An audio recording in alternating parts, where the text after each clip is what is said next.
تمام تعریفیں اللہ رب العالمین کے لیے ہیں، جو رحمان ہے اور رحیم ہے۔ درود و سلام ہو اس کے پیارے نبی ہمارے آقا و مولا حضرت محمد صلی اللہ علیہ وسلم پر، جنہوں نے اپنی امت تک اللہ کا یہ کلام پہنچایا اور اس کی عظمتوں سے ہمیں آشنا کیا۔ بے شک اللہ کی کتاب قرآن مجید ہر اعتبار سے ایک مکمل اور لاجواب معجزہ ہے۔ یہ وہ کلام ہے جو حق کو باطل سے جدا کرتا ہے، جو دلوں کو زندہ کرتا ہے اور روحوں کو سیراب کرتا ہے۔ اس کی ہر صورت، ہر آیت اور ہر لفظ حکمت اور نور کا خزانہ ہے۔ لیکن اس عظیم کتاب میں ایک صورت ایسی بھی ہے جسے ہمارے پیارے نبی صلی اللہ علیہ وسلم نے ایک خاص اور منفرد اعزاز سے نوازا ہے۔ وہ سورۃ الرحمن ہے، جسے آپ صلی اللہ علیہ وسلم نے قرآن کی دلہن فرمایا۔ یہ کتاب اسی دلہن کے حسن، اس کے زیورات اور اس کے دلفریب پیغام کو سمجھنے کی ایک ادنیٰ سی کوشش ہے۔ اس ویڈیو میں ہم ان پہلوؤں پر غور کریں گے جو سورۃ الرحمن کو اس قدر ممتاز بناتے ہیں۔ اس کی ابتدائی آیات میں چھپی حکمتوں پر روشنی ڈالیں گے اور اللہ کے نام الرحمن کی گہرائیوں کو سمجھنے کی کوشش کریں گے۔ ہم یہ بھی دیکھیں گے کہ کس طرح اللہ کی رحمت کا سب سے بڑا مظہر قرآن کی تعلیم ہے، اور آخر میں ہم قرآن کی تلاوت کے حسن اور اس کے اثرات پر سیر حاصل گفتگو کریں گے۔ باب اول، قرآن کی دلہن کا حسن۔ حضور اکرم صلی اللہ علیہ وسلم نے ارشاد فرمایا، ہر چیز کی ایک دلہن ہوتی ہے اور قرآن کی دلہن سورۃ الرحمن ہے۔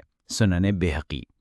جس طرح دلہن کو اس کے سب سے خوبصورت لباس پہنائے جاتے ہیں، اسے قیمتی زیورات سے آراستہ کیا جاتا ہے اور اس کے چہرے کو حسن کا مرقع بنا دیا جاتا ہے، اسی طرح اللہ تعالیٰ نے سورۃ الرحمن کو قرآن کے باقی حصوں سے ایک منفرد اور دلکش انداز عطا کیا ہے۔ اس سورت کا حسن صرف ظاہری الفاظ تک محدود نہیں، بلکہ اس کی گہرائی میں موجود ہے۔ الفاظ کا حسن، اس سورت کے الفاظ کا چناؤ ایسا ہے کہ وہ ایک خاص آہنگ اور موسیقی پیدا کرتے ہیں، جیسے فَبِأَيِّ آلَاءِ رَبِّكُمَا تُكَذِّبَانِ کی بار بار تکرار ایک تال پیدا کرتی ہے جو قاری اور سامع دونوں کے دلوں کو چھو لیتی ہے۔ یہ تکرار ایک ترغیب ہے، ایک محبت بھری سرزنش ہے جو انسان اور جن دونوں سے پوچھی جا رہی ہے کہ تم اپنے رب کی کون کون سی نعمتوں کو جھٹلاؤ گے۔ موضوع کا حسن، یہ سورت اللہ کی نعمتوں، اس کی قدرت اور اس کی تخلیق کی وسعت کا ایک خوبصورت بیان ہے۔ یہ سورت ہمیں جنت اور جہنم کے مناظر سے متعارف کراتی ہے، اللہ کی رحمت اور اس کے عدل کی شان دکھاتی ہے، اور ہمیں ہماری پیدائش سے لے کر آخرت تک کا سفر یاد دلاتی ہے۔ یہ ایک آئینہ ہے جس میں انسان اپنی اوقات اور اللہ اپنے رب کی عظمت کو دیکھ سکتا ہے۔ سورۃ الرحمن کا یہ حسن اس کے مواد، اس کے اسلوب اور اس کے آہنگ میں پنہاں ہے۔ یہ ایسی دلہن ہے جو اپنے پیغام اور اپنی خوبصورتی سے ہر ایک کو متاثر کرتی ہے۔ سب سے پیارا نام الرحمن۔ سورۃ الرحمن کا آغاز ہی اللہ کے ایک انتہائی پیارے اور عظیم نام الرحمن سے ہوتا ہے۔ الرحمن، اس نام میں اللہ کی رحمت کا مفہوم بہت گہرا ہے۔ عربی زبان کے ماہرین کے مطابق الرحمن کا وزن شدت اور کثرت کو ظاہر کرتا ہے۔ جیسے بھوکے شخص کے لیے جوعان کا لفظ استعمال ہوتا ہے، جس کا مطلب شدید بھوک میں مبتلا ہونا ہے، اسی طرح الرحمن کا مطلب ہے وہ ذات جس کی رحمت کی شدت اور کثرت کی کوئی انتہا نہ ہو۔ یہ اللہ کی وہ رحمت ہے جو جوش و خروش سے بھرے سمندر کی مانند ہے۔ یہ وہ رحمت ہے جو دنیا میں مومن اور کافر دونوں کے لیے عام ہے۔ اللہ کے دو بڑے نام الرحمن اور الرحیم ہیں۔ الرحمن دنیا میں اس کی عام رحمت کو ظاہر کرتا ہے، جبکہ الرحیم آخرت میں اس کی خاص رحمت کو ظاہر کرتا ہے جو صرف مومنین کے لیے ہوگی۔ قرآن مجید میں اللہ تعالیٰ فرماتے ہیں، وَرَحْمَتِي وَسِعَتْ كُلَّ شَيْءٍ، اور میری رحمت ہر چیز پر چھائی ہوئی ہے۔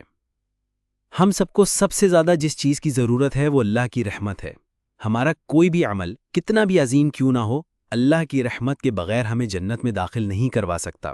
اسی بات کو واضح کرتے ہوئے حضور صلی اللہ علیہ وسلم نے فرمایا، کوئی شخص بھی اپنے عمل کی بنیاد پر جنت میں داخل نہیں ہوگا جب تک کہ اللہ کی رحمت اسے نہ ڈھانپ لے۔ صحابہ نے عرض کیا، یا رسول اللہ، کیا آپ بھی؟ آپ صلی اللہ علیہ وسلم نے فرمایا، ہاں میں بھی، جب تک کہ اللہ کی رحمت مجھے نہ ڈھانپ لے۔ صحیح بخاری کتاب الرقاق حدیث نمبر 6463۔ اگر رحمت الہی کے سب سے بڑے مستحق حضرت محمد صلی اللہ علیہ وسلم بھی اس کے محتاج ہیں، تو ہم سب کی سب سے بڑی ضرورت یہی ہے کہ ہم اللہ کی رحمت کو حاصل کریں۔ رحمت کا سب سے بڑا مظہر قرآن۔ سورۃ الرحمن کی دوسری اور تیسری آیت میں اللہ تعالیٰ اپنی رحمت کا سب سے بڑا مظہر بیان کرتا ہے۔ علم القرآن خلق الانسان۔ غور کیجئے کہ اللہ نے انسان کی تخلیق سے پہلے قرآن کی تعلیم کا ذکر کیا ہے۔ اس میں ایک گہرا راز پنہا ہے۔ انسان کی پیدائش ایک جسمانی وجود ہے، لیکن اس کے روح کو غذا اور ہدایت کی ضرورت ہوتی ہے۔ اس غذا اور ہدایت کا سب سے بڑا ذریعہ قرآن مجید ہے۔ انسان کو پیدا کر دینا تو اللہ کی قدرت کا ایک پہلو ہے، لیکن اس کی ہدایت کے لیے قرآن جیسی عظیم کتاب عطا کر دینا اس کی رحمت کا اعلیٰ ترین مظہر ہے۔ قرآن وہ علم ہے جس کے ذریعے انسان اپنی زندگی کے مقصد کو سمجھ سکتا ہے، اپنے رب کو پہچان سکتا ہے اور آخرت کی تیاری کر سکتا ہے۔ یہ ایک ایسی روشنی ہے جو زندگی کے ہر تاریک راستے کو منور کر دیتی ہے۔ خوشحالانی اور تلاوت کا حسن۔ حضور اکرم صلی اللہ علیہ وسلم کی ایک اور حدیث اس بات کی اہمیت کو اجاگر کرتی ہے کہ قرآن کو خوشحالانی سے پڑھا جائے۔ آپ نے فرمایا، جو شخص قرآن کو اچھی آواز میں خوشحالانی کے ساتھ پڑھنے کی کوشش نہیں کرتا وہ ہم میں سے نہیں۔ قرآن کی تلاوت صرف الفاظ ادا کرنے کا نام نہیں، بلکہ اس میں دل کی کیفیت، آواز کا حسن اور جذبات کا اظہار بھی شامل ہے۔ خوشحالانی سے تلاوت کرنے سے دل پر ایک خاص اثر پڑتا ہے، نہ صرف سننے والے پر بلکہ پڑھنے والے پر بھی۔ اس کے خوبصورت مثال حضرت ابوبکر صدیق رضی اللہ عنہ کا واقعہ ہے۔ حضور صلی اللہ علیہ وسلم رات کو گشت فرما رہے تھے تو آپ کا گزر حضرت ابوبکر صدیق رضی اللہ عنہ کے گھر کے قریب سے ہوا۔ وہ تہجد میں کھڑے قرآن کی تلاوت کر رہے تھے اور ان کی آواز بہت خوبصورت اور اثر انگیز تھی۔ حضور وہاں رک گئے اور کافی دیر تک ان کی تلاوت سنتے رہے۔ جب صبح فجر میں آپ سے ملاقات حضرت ابوبکر سے ہوئی تو آپ نے فرمایا، اے ابوبکر، اللہ نے تمہیں وہ عطا فرمایا ہے جو حضرت داؤد علیہ السلام کو دیا گیا تھا۔ حضرت داؤد علیہ السلام کی تلاوت اور حمد و ثنا کے بارے میں قرآن میں بھی ذکر ہے کہ جب وہ زبور کی تلاوت کرتے تو پرندے ان کے ساتھ شامل ہو جاتے اور پہاڑ بھی ان کے ساتھ ہم آواز ہو جاتے۔ یا جبال اوبی معہ والطیر، اے پہاڑوں اس کے ساتھ مل کر تسبیح کرو اور پرندوں بھی۔ یہ وہ مقام ہیں جو اللہ خوشحالانی کے ساتھ اس کے کلام کو پڑھنے والے کو عطا فرماتا ہے۔ یہ وہ کیفیت ہے جو اللہ نے قاری حضرات، خصوصاً مصر کے قاری حضرات کو عطا فرمائی، جنہوں نے قرآن کی فطری موسیقیت کو بہترین انداز میں پیش کیا۔ اس باب میں ہم اس بات پر بھی روشنی ڈالیں گے کہ قرآن کی تلاوت کے دوران اللہ خود قاری کو کیسے سنتا ہے۔ حضور صلی اللہ علیہ وسلم نے فرمایا، جس طرح اللہ تعالیٰ کان لگا کر قرآن سنتا ہے ویسے کسی اور چیز کو نہیں سنتا۔